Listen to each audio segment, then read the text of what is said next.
ಸ್ನೇಹಿತರೆ ನಮಸ್ಕಾರ, welcome to movie doctor. Shreejay ನಿರ್ದೇಶನದ ರಾಧಿಕಾ ಕುಮಾರಸ್ವಾಮಿ, ರಮೇಶ್ ಅರವಿಂದ್, ರವಿಶಂಕರ್, ರಂಗಾಯಣ ರಘು ಹಾಗೂ ಅನು ಪ್ರಭಾಕರ್ ಅವರು ನಟಿಸಿರುವಂಥ ಚಿತ್ರ ಭೈರಾದೇವಿ. ಈ ಚಿತ್ರ ಈಗಾಗಲೇ ಚಿತ್ರಮಂದಿರಗಳಲ್ಲಿ ಬಿಡುಗಡೆಗೊಂಡು ಉತ್ತಮ ಪ್ರದರ್ಶನವನ್ನು ಕಾಣ್ತಾ ಇದೆ. ಸ್ನೇಹಿತರೆ, ರಾಧಿಕಾ ಕುಮಾರಸ್ವಾಮಿ ಸತತ ಸೋಲಿಂದ ಹೈರಾಣಾಗಿದ್ರೋ ಏನೋ ಗೊತ್ತಿಲ್ಲ. ಇತ್ತೀಚೆಗೆ ಅವರೊಂದು ಸ್ಟೇಟ್ಮೆಂಟ್ ಕೊಟ್ಟಿದ್ರು, ಭೈರಾದೇವಿ ಸಿನಿಮಾವನ್ನ ಪ್ರೇಕ್ಷಕ ಒಪ್ಕೊಳ್ಳಿಲ್ಲ ಅಂದ್ರೆ ಇನ್ಮೇಲೆ ನಟಿಸೋದಿಲ್ಲ ಅಂತ. ಹೀಗಾಗಿ ಈಗ ಒಂದೋ ಪ್ರೇಕ್ಷಕರು ಎದೆ ಗಟ್ಟಿ ಮಾಡ್ಕೊಂಡು ಸಿನಿಮಾ ನೋಡಬೇಕು, ಇಲ್ಲ ರಾಧಿಕಾ ಮನಸ್ಸು ಗಟ್ಟಿ ಮಾಡ್ಕೋಬೇಕು. ಇವೆರಡೂ ಆಗಬಾರ್ದು ಅಂತ ಅಂದರೆ ಆ್ಯಕ್ಚುಲಿ ಸಿನಿಮಾ ಚೆನ್ನಾಗಿರಬೇಕು. ಮೂವಿ ಚೆನ್ನಾಗಿದ್ರೆ ಆಡಿಯನ್ಸ್ ಖುಷಿ ಆಗೋದ್ರಲ್ಲಿ ಅನುಮಾನ ಇಲ್ಲ.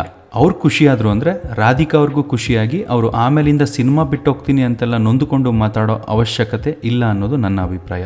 ಸಿನಿಮಾ ವಿಮರ್ಶೆಯನ್ನು ಶುರು ಮಾಡೋಕ್ಕೂ ಮೊದಲೇ ನನ್ನದೊಂದು ರಿಕ್ವೆಸ್ಟ್, ಯಾರೆಲ್ಲ ಇನ್ನೂ ನನ್ನ ಚಾನಲ್ನ ಸಬ್ಸ್ಕ್ರೈಬ್ ಮಾಡದೆ ನೋಡ್ತಿದ್ದೀರೋ ದಯವಿಟ್ಟು ಸಬ್ಸ್ಕ್ರೈಬ್ ಮಾಡಿಕೊಂಡು ಸಪೋರ್ಟ್ ಮಾಡಿ ಹಾಗೂ ನನ್ನ ಮುಂದಿನ ಎಲ್ಲ ವಿಡಿಯೋಗಳ ಅಪ್ಡೇಟ್ಸ್ಗಾಗಿ ಬೆಲ್ ಐಕನ್ನ ಕ್ಲಿಕ್ ಮಾಡಿ ಅಂತ ಹೇಳ್ತಾ ಸಿನಿಮಾ ವಿಚಾರಕ್ಕೆ ಬರೋಣ.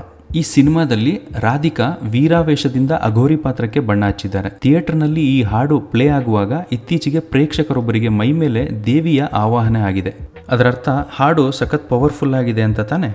ಸಿನಿಮಾದಲ್ಲಿ ಕಾಶಿಯ ದರ್ಶನವೂ ಆಗುತ್ತೆ, ಜೊತೆಗೆ ಅಘೋರಿಗಳ ಲೈಫ್ ಸ್ಟೈಲ್ನ ಪರಿಚಯನೂ ಕೂಡ ಆಗುತ್ತೆ.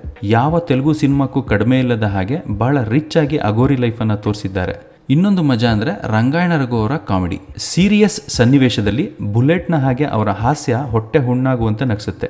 ಹಾಗಂತ ಇದರಲ್ಲಿ ಅಘೋರಿ ಲೈಫ್ ಮಾತ್ರ ಇಲ್ಲ, ರಾಧಿಕಾ ಅವರ ಮತ್ತೊಂದು ಅವತಾರನೂ ಇದೆ. ಅದೇನು ಅನ್ನೋದನ್ನ ಸ್ಕ್ರೀನ್ ಮೇಲೆ ನೋಡಬೇಕು. ಅಷ್ಟಕ್ಕೂ ಈ ಸಿನಿಮಾ ಯಾಕೆ ನೋಡಬೇಕು ಅನ್ನೋದಕ್ಕೆ ಕೆಲವೊಂದಿಷ್ಟು ಕಾರಣಗಳಿವೆ. ಮೊದಲನೇ ಕಾರಣ ಮನರಂಜನೆಗೆ ಎಲ್ಲೂ ಮೋಸ ಇಲ್ಲ. ಎರಡನೇದು, ಒಬ್ಬರಿಗಿಂತ ಒಬ್ಬರು ಸಖತ್ತಾಗಿ ನಟಿಸಿದ್ದಾರೆ.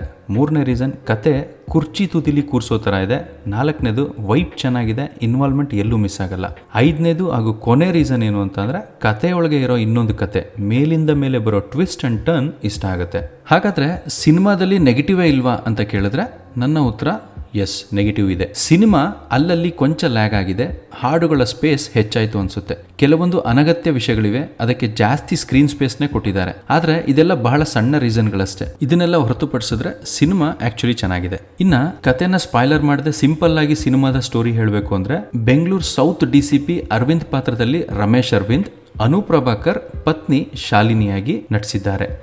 ಈಕೆ ಆತ್ಮಹತ್ಯೆ ಮಾಡಿಕೊಂಡ ಬಳಿಕ ಪುತ್ರಿ ಅದಿತಿ ಹಾಸ್ಟೆಲ್ ಸೇರ್ತಾಳೆ. ಅತ್ತ ಅಪ್ಪ, ಇತ್ತ ಮಗಳು ಇಬ್ಬರಿಗೂ ಭಯ ಹುಟ್ಟಿಸುವ ಅತಿಮಾನುಷ ಘಟನೆಗಳು ನಡೀತಾ ಇರ್ತವೆ. ಕಾನ್ಸ್ಟೇಬಲ್ ವೀರಯ್ಯ ಅಂದ್ರೆ ರಂಗಾಯಣ ರಘು ಕಾಶಿಯ ಅಘೋರಿ ಬಾಬಾನ ಭೇಟಿಯಾದ್ರೆ ಈ ಸಮಸ್ಯೆಗೆ ಪರಿಹಾರ ಸಿಗುತ್ತೆ ಅಂತ ಹೇಳ್ತಾನೆ. ಅದರಂತೆ ಅರವಿಂದ್ ವೀರಯ್ಯ ಜೊತೆ ಕಾಶಿಗೆ ಹೋಗಿ ಅಲ್ಲಿ ಅಘೋರಿ ಗುರು ಅಂದ್ರೆ ರವಿಶಂಕರ್ನ ಭೇಟಿ ಆಗ್ತಾರೆ. ಗುರು ತನ್ನ ಶಿಷ್ಯ ಭೈರಾದೇವಿಯನ್ನ ಅವರ ಜೊತೆ ಕಳಿಸ್ಕೊಡ್ತಾರೆ.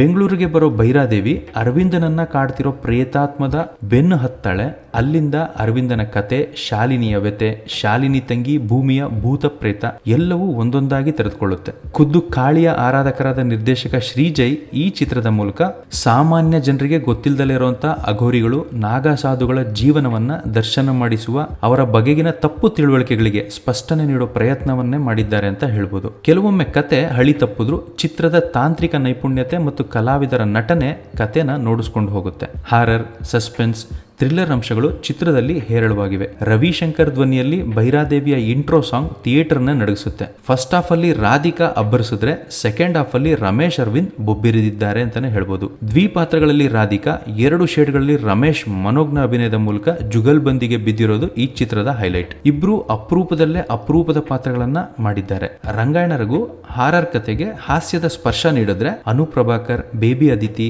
ಮಾಳ್ವಿಕಾ ಅವಿನಾಶ್, ರವಿಶಂಕರ್, ಸ್ಕಂದ ಅಶೋಕ್, ಪ್ರಶಾಂತ್ ಸಿದ್ದಿ ಹೀಗೆ ಇವರೆಲ್ಲರೂ ಅಚ್ಚುಕಟ್ಟಾಗಿ ತಮ್ಮ ಪಾತ್ರಗಳನ್ನ ನಿಭಾಯಿಸಿದ್ದಾರೆ. ಇತ್ತೀಚಿನ ವರ್ಷಗಳಲ್ಲಿ ಟೆಕ್ನಿಕಲಿ ರಿಚ್ ಆಗಿ ಬಂದಿರೋ ಹಾರರ್ ಸಿನಿಮಾಗಳ ಸಾಲಿಗೆ ಭೈರಾದೇವಿ ಕೂಡ ಸೇರುತ್ತೆ ಅಂತ ಹೇಳ್ಬೋದು. ಸ್ನೇಹಿತರೆ, ಒಟ್ಟಾರೆ ಹೇಳಬೇಕು ಅಂತಂದ್ರೆ ಕತೆ ಸಿಂಪಲ್ ಆಗಿದ್ರು ಅದನ್ನ ಪ್ರೆಸೆಂಟ್ ಮಾಡಿರುವಂತ ಶೈಲಿ ತುಂಬಾ ವಿಭಿನ್ನವಾಗಿದೆ. ಮೇಕಿಂಗ್ ತುಂಬಾ ರಿಚ್ ಆಗಿದೆ. ಎಡಿಟಿಂಗ್ ಕತೆಗೆ ತುಂಬಾ ಆಪ್ಟ್ ಆಗಿ ಬಂದಿದೆ. ಒಟ್ಟಾರೆ ಸಿನಿಮಾನ ಕುಟುಂಬ ಸಮೇತ ಕುತ್ಕೊಂಡು ನೋಡೋದಕ್ಕೆ ಯಾವುದೇ ಮುಜುಗರ ಇಲ್ಲ ಅಂತ ಹೇಳ್ತಾ ಈ ನನ್ನ ರಿವ್ಯೂನ ಇಲ್ಲಿಗೆ ಎಂಡ್ ಮಾಡ್ತಾ ಇದ್ದೀನಿ. ಮತ್ತೆ ಸಿಗ್ತೀನಿ ಇನ್ನೊಂದು ಒಳ್ಳೆ ಕಂಟೆಂಟ್ ಜೊತೆಗೆ. Until then, your review surgeon is signing off.